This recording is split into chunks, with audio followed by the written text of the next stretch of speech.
Les fake news, les réseaux sociaux et la désinformation. Les fake news, c'est un thème qui effectivement est devenu, s'est imposé récemment, ces quelques dernières années, de manière massive.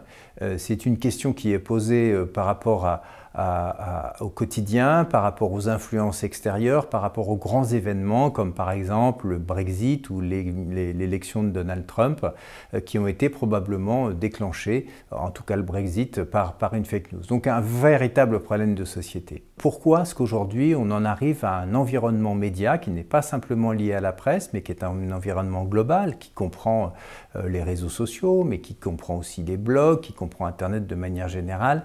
Quels sont les mécanismes qui ont permis de faire ça? Quelle est la récompense qu'on a quand on raconte effectivement des choses fausses ou quand on écoute des choses fausses? Cette évolution de mentalité, ces moyens technologiques ont permis la naissance d'une information qui est devenue extrêmement rapide, extrêmement biaisée et qui est le terreau de cette désinformation et en même temps de grands mouvements de société. Comment tout ça fonctionne et comment tout ça nous impacte, nous aussi, puisque nous ne sommes pas exempts de problématiques d'analyse biaisée, de lecture biaisée, puisque les biais cognitifs en particulier nous trompent par rapport à l'information qu'on lit.